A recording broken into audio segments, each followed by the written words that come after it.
Alors, le Coran s'apprend en principe avec un maître, car le Coran a été transmis par le prophète sallallahu alayhi wa sallam oralement, bien qu'il y ait également les supports écrits, rédigés en présence du prophète sallallahu alayhi wa sallam.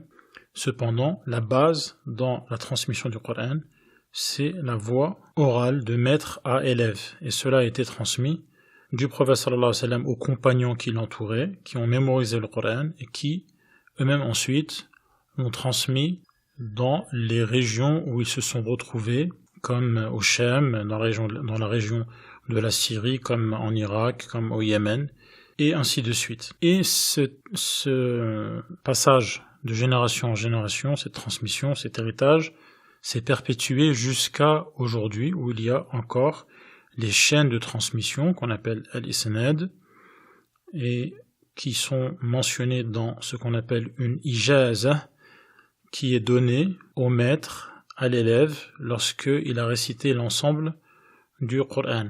Et c'est la manière de faire jusqu'à aujourd'hui.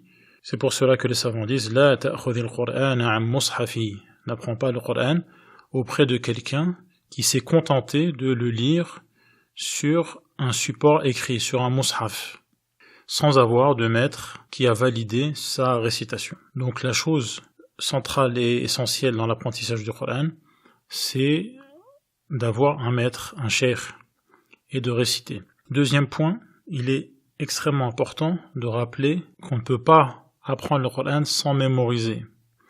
Et on ne peut pas mémoriser sans répéter. Il ne faut pas avoir peur de répéter les versets 100 fois, 200 fois, plus même s'il faut, sans se précipiter.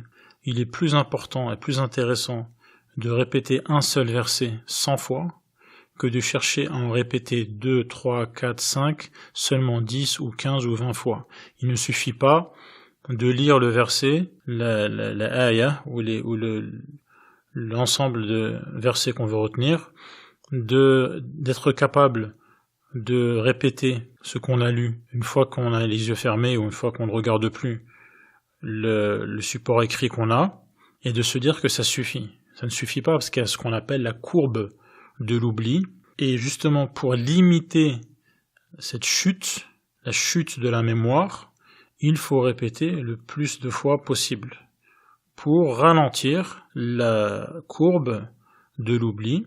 Et ensuite, et c'est le troisième point, il faut avoir un wird, c'est-à-dire un passage de Coran qu'on récite tous les jours. Ça peut être un hizb, 2 hizb, 3, 4, 5. Beaucoup de compagnons avaient comme wird un subu', c'est-à-dire qu'ils récitaient le 7e du Coran, et donc ils terminaient le Coran en 7 jours, ce qui fait réciter à peu près à chaque jour environ 9 hizb. 9 hizb, c'est-à-dire à peu près 90 pages. Celui qui est capable de le faire, alhamdulillah, tant mieux. Surtout ceux qui ont mémorisé le Coran en entier et qui ont encore l'apprentissage, la mémorisation qui est encore fraîche. Ils ont besoin de répéter de manière intensive lors des premiers mois, des premières années. Et l'idéal, c'est d'être imam, notamment pendant les tarawih, ou d'enseigner pour garder un lien fort avec le Coran.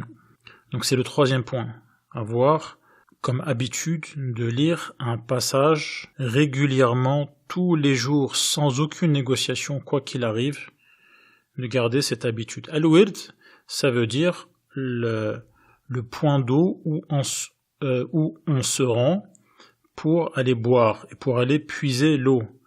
Et celui qui ne s'y rend pas, il va mourir de soif et il ne pourra pas irriguer ses plantations, il ne pourra pas abreuver son bétail, donc à l'époque.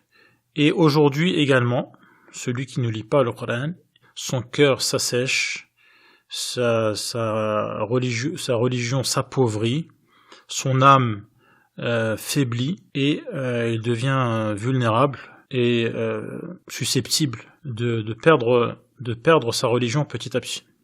Donc c'est extrêmement important. Il ne suffit pas de dire c'est bon, j'ai appris, ça ne suffit pas. Il faut mémoriser, réciter. Et de toute manière, pour chaque lettre qu'on récite, on a 10 hasanat pour chaque lettre récitée. Alhamdulillah, ce qui est une occasion en or de capitaliser, d'accumuler les bonnes actions. Dans les questions, il y a comment devenir un meilleur musulman et aimer davantage écouter le Coran. Celui qui aime Allah, il aime sa parole. Et plus on aime Allah, plus on aime écouter le Coran et le réciter. Le prophète sallallahu alayhi wa sallam aimait écouter. Il écoutait attentivement certains compagnons qui avaient une belle voix, comme Abu Moussa al-Ash'ari. Il s'arrêtait, il prêtait l'oreille et il était touché et ému par la beauté de la récitation. Car c'est la parole d'Allah, le Créateur, grandiose et magnifique. Et sa parole est donc également grandiose et magnifique. Celui qui aime Allah ne sera jamais lassé d'écouter le Coran. Comme cela est rapporté d'après Uthman, si nos cœurs étaient sains et débarrassés de toutes leurs maladies, on ne se lasserait jamais d'écouter le Coran. Écouter, réciter, également comprendre. Plus on comprend le Coran et plus on est émerveillé, plus on est profondément touché, ému par ces paroles grandioses. La science est une lumière.